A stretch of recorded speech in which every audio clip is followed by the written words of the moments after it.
Inside PressBox is presented by Friedmont Mortgage. Don't make a 30-year mistake by choosing the wrong lender. Go to Friedmont.com now for all of your mortgage needs.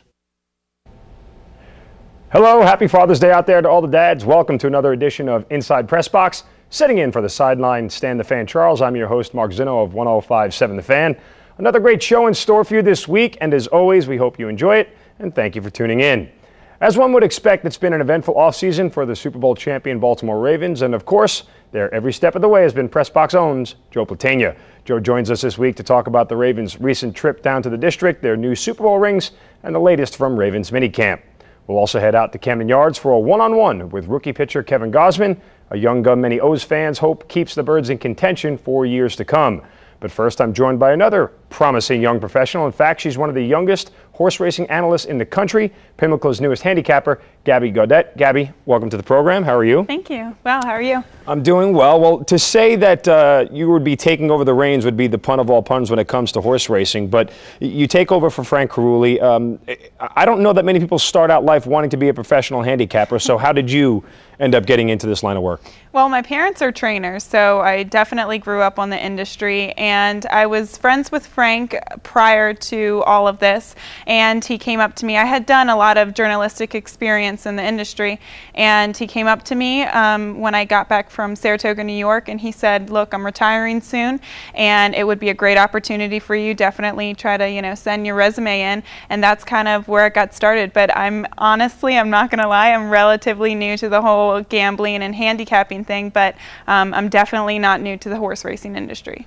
Well, for those people who go to the big events, and obviously Preakness here in Baltimore being one of them, and you talk to many people who go to the day and they want to bet on the horses because they like the excitement, and then you show them this racing form, and they look at it and it looks probably like Sanskrit or a foreign language. Yes. How important is it to understand the racing form if you want to be successful at horse betting?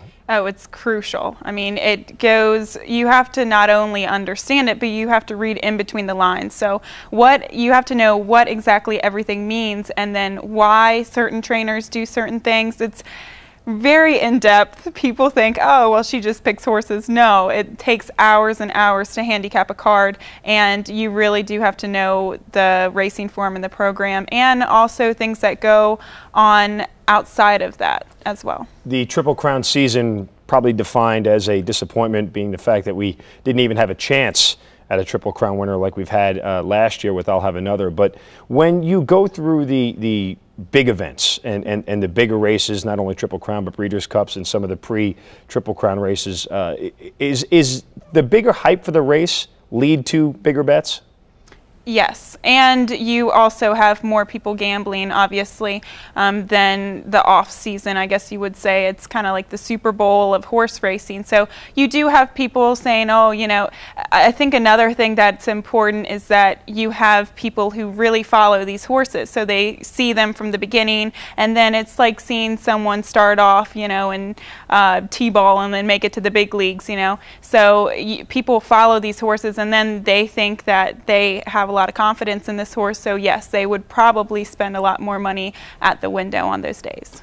I had a friend who was in the horse racing industry tell me that they'd much rather bet on horses than anything else because it is the one sport, if you will, where there is the most control over the winner, as opposed to betting on football or basketball or anything else. Would you agree that horse racing probably has the best percentage of winners for bettors? Well, I haven't bet anything on anything else, any other sport, but I would say that a lot of intelligence goes into it, and obviously it is a game of luck, and it does come down to luck at the end, but you can prepare yourself and make the best decisions possible, and if it were me, I know I'm a little biased, but yes, I do think it would be the best sport to bet on.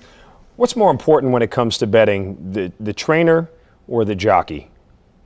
Well, a jockey can help lose the race, but it's very rare that he can help win a race for a horse. So that's honestly what a lot of trainers say as well. I would say there are, with both trainers and jockeys, they do have really good streaks, and you want to pay attention to that. So, if a jockey has a 3-winner day, well, the odds of him with that confidence booster all day of him winning a 4th race, yes, I would go with that. But there are also trainers that go through slumps and then also go through really good periods. So that's something to pay attention attention to, but I would honestly bank on trainers more so than jockeys. They're a little bit more, what's the word? Reliable? Reliable, exactly. Okay, final thought here. So horses sometimes, especially when they come into their 3-year-old season, it's kind of like young athletes who come up. They have a lot of hype surrounding them. They have a lot of talk and a lot of chatter, and that usually determines a lot of the pre-betting before races. A lot of times people always tell you, hey, just go with the best horse. How come it is that when horses have all this hype, they don't usually live up to it, or some of them don't live up to it? I think a lot of it is that whoever wins the Derby, they always have hype beneath them because everyone wants to witness a Triple Crown, especially me. There's not been one in my lifetime, so I was definitely rooting for Orb the whole time. But I think it's just mainly, a lot of them are very talented. I mean, obviously Orb was one of the most hyped horses in this year's Triple Crown. I'll have another last year.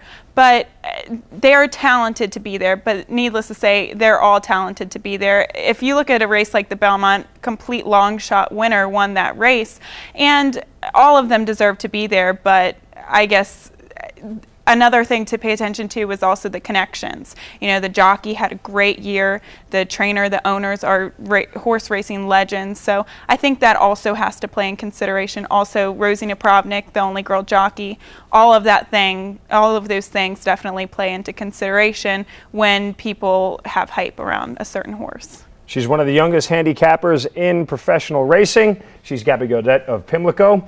Coming up after the break, we'll catch up with Orioles rookie right-hander Kevin Gausman. Don't go away. We'll be right back.